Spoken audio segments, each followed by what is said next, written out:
Hello students, last lecture में हमने मुद्रा के जो स्थैतिक कार्य हैं उनका अध्ययन किया था। आज हम मुद्रा के प्रायोगिक कार्यों का अध्ययन करने जा रहे हैं। मुद्रा के जो प्रायोगिक कार्य हैं उनको भी स्थैतिक कार्यों की तरह ही दो भागों में बांटा गया है। पहला जो है वो है आकस्मिक कार्य और दूसरा है विविध कार्य। आकस्मिक कार्य कौन कौन से हैं उनको भी चार भागों में हम बांटते हैं। सामाजिक आय का वितरण, साधनों का अधिकतम उपयोग, साख का आधार और अंतिम जो हैं पूंजी की तरलता व उत्पादकता। और जो शेष कार्य हैं उनको हम विविध कार्य की श्रेणी में रखते हुए बांटते हैं। तो विविध कार्य कौन कौन से हैं? शोधन क्षमता की गारंटी, निर्णय का वाहक, आर्थिक विकास का आधार, मूल्य स्तर का नियंत्रण, रोजगार स्तर और हिनार्थ प्रबंधन, ये मुद्रा के विविध कार्य हैं।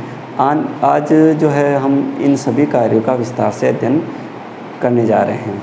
तो सबसे पहले हम आकस्मिक कार्यों को लेते हैं। प्रायोगिक कार्यों में आकस्मिक कार्यों में जो पहला है वो है सामाजिक आय का वितरण। मुद्रा के जो आकस्मिक कार्य हैं उसमें पहला कार्य सामाजिक आय का वितरण क्या होता है? आर्थिक विकास में बड़े पैमाने की उत्पत्ति से सामूहिक उत्पादन के कारण विभिन्न उत्पादन के साधनों में वितरण की समस्या उत्पन्न हुई। हम जानते हैं उत्पादन के 5 साधन हैं जिसे हम 5M के नाम से भी कह सकते हैं: main, machine, material, method, money. ये 5 साधन मिलकर उत्पादन का कार्य संपन्न करते हैं।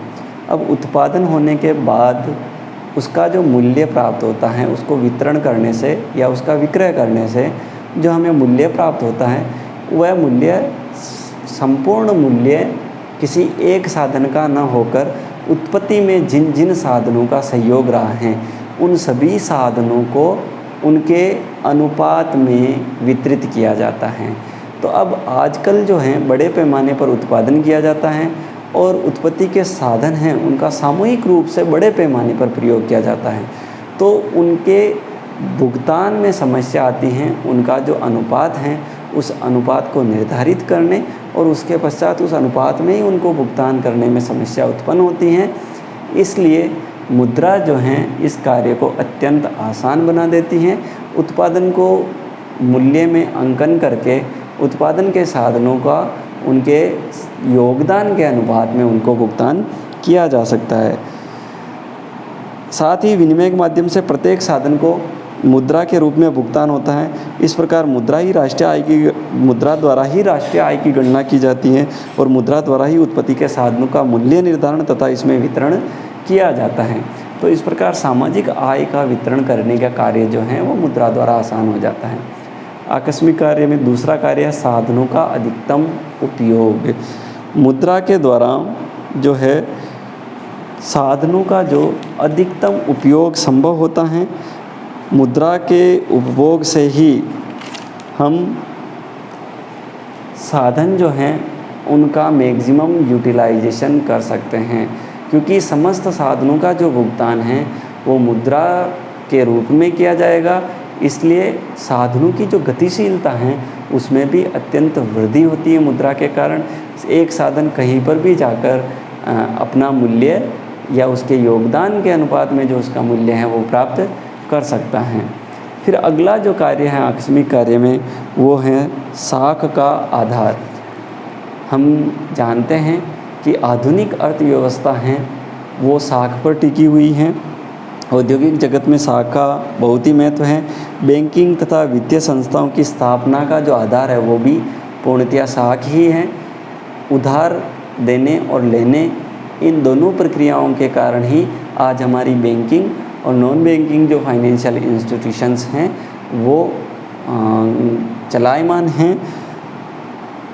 इसके अलावा चेक, हुंडियों, साख पत्रों आदि का आधार मुद्रा ही हैं। साख संस्थाएं थोड़ी सी मुद्रा के आधार पर कई गुना साख का सृजन करती हैं। किस प्रकार बैंकों द्वारा साख का सृजन किया जाता है ये हमने पूर्व की जो कक्षाएं हैं उनके अंदर अच्छे से अध्ययन किया है कि किस प्रकार एक छोटी सी मुद्रा की मात्रा के माध्यम से बैंक अनेक गुना साख का सृजन कर लेती हैं। मुद्रा के अभाव में साख का सृजन कोरी एक कल्पना साबित होगा, इसके अलावा कुछ भी नहीं होगा। अगला जो कार्य है वो है पूंजी की तरलता व उत्पादकता।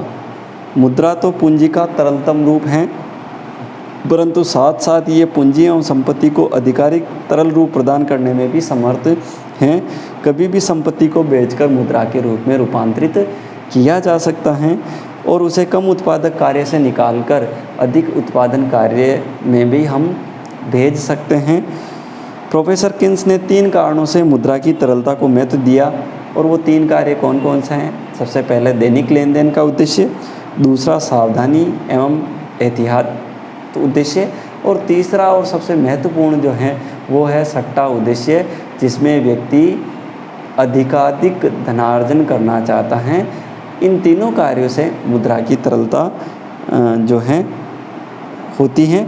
इस तरह संपत्ति को तरलता प्रदान करने के 3 उद्देश्य की पूर्ति मुद्रा द्वारा ही संभव है। तो ये चारों जो हैं वो मुद्रा के आकस्मिक कार्य हैं। अब हम बात करते हैं मुद्रा के विविध कार्यों की। उसमें पहला कार्य है शोधन क्षमता की गारंटी।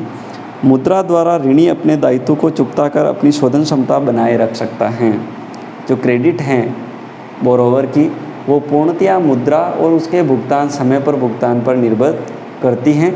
आजकल हम एक सामान्य वर्ड सुनते हैं सिबिल स्कोर के बारे में।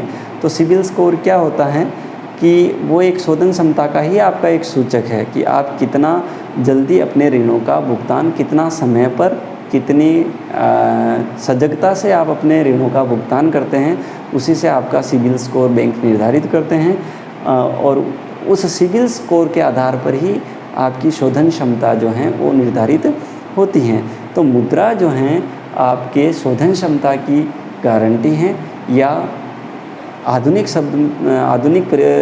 शब्दों में मैं कहूँ तो इसे हम कह सकते हैं कि आपके सिबिल स्कोर को जो मजबूती प्रदान करता है वो आपके पास कितनी मुद्रा उपलब्ध हैं, आप कितनी मुद्रा आपके पास हैं, उसी पर निर्भर करता है। कोई फर्म, व्यक्ति या संस्थान दिवालिया तभी माने जाते हैं जब वे अपने दायित्व और ऋणों के भुगतान करने में असमर्थ हो।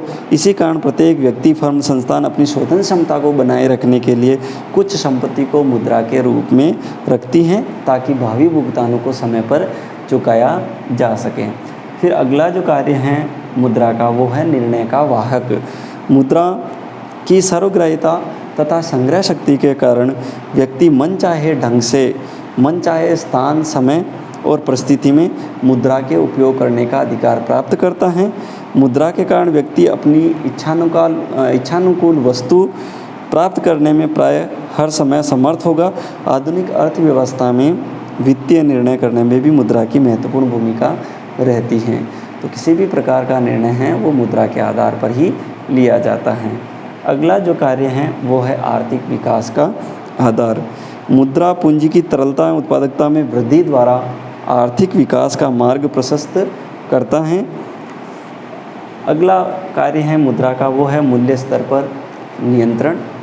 जो मौद्रिक अधिकारी हैं वो मुद्रा की मात्रा में कमी और वृद्धि करके मूल्य स्तर पर नियंत्रण बनाए रखता है। मुद्रास्फीति या मुद्रा संकुचन है उसको नियंत्रित करता है और इसी से संबंधित जो सरकार की नीति हैं उसे हम मौद्रिक नीति कहते हैं, जिसका विस्तार में हम अध्ययन अगले जो हमारे अध्याय होंगे उनमें हम विस्तार से अध्ययन करेंगे।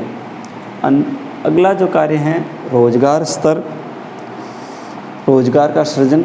आधुनिक अर्थव्यवस्था में पूर्ण रोजगार बनाए रखने के लिए सरकार मुद्रा के द्वारा आर्थिक विकास के साथ साथ रोजगार सृजन का कार्य भी करती हैं। और अंतिम जो कार्य हैं हीनार्थ प्रबंधन, अत्यंत महत्वपूर्ण कार्य है मुद्रा का।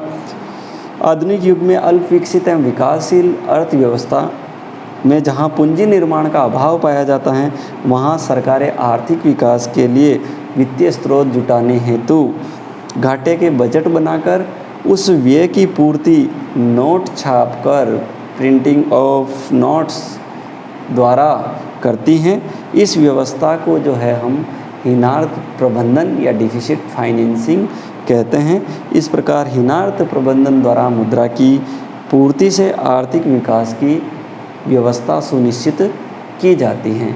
तो इस प्रकार ये मुद्रा के महत्वपूर्ण जो कार्य हैं उनको हमने यहाँ पर अध्ययन किया है।